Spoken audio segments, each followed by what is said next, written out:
They told her it couldn't be done because the machine didn't speak human, and humans weren't supposed to speak to machines. Philadelphia, 1952.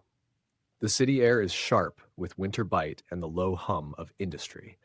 Inside a fluorescent lit room, the world feels smaller, tightened by cables, metal panels, and the steady mechanical breathing of a computer the size of furniture. It doesn't blink. It doesn't forgive. It waits. Grace Hopper steps in like she belongs there.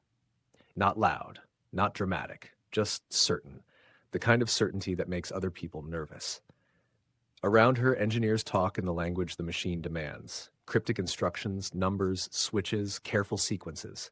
It's less like writing and more like performing surgery in the dark. One wrong move and the whole thing collapses. Hours wasted, reputations bruised, the quiet shame of try again. But Grace has a different kind of question in her head.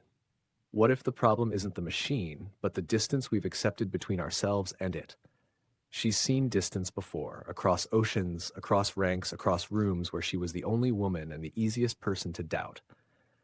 And she learned something.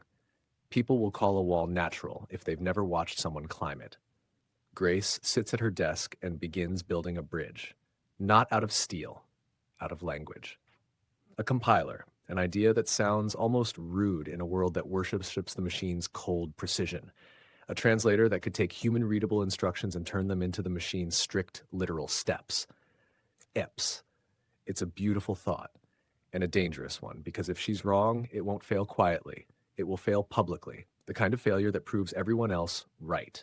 Days blur into nights, paper stacks into towers. The room smells like warm dust and electrical heat. Somewhere in the building, a radiator hisses like a warning. The machine keeps waiting, heavy and indifferent, as if daring her to try. Then comes the moment. Grace feeds her work into the system, lines meant to be understood by a person first, not a machine. The room tightens. Someone mutters that it's a waste of time. Another watches like they're witnessing a magic trick they don't believe in. The machine starts. Lights flicker, a whir, a pause that feels too long, and then output. Clean. Correct.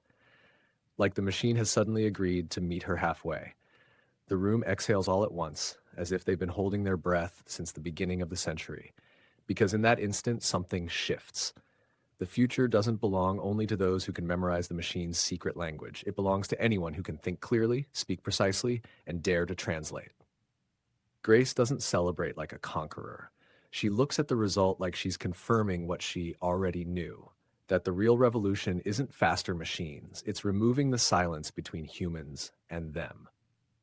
If this story made you feel that spark, like the world just got a little bigger, hit like, share it with someone who loves hidden history, subscribe for more cinematic science stories, and comment.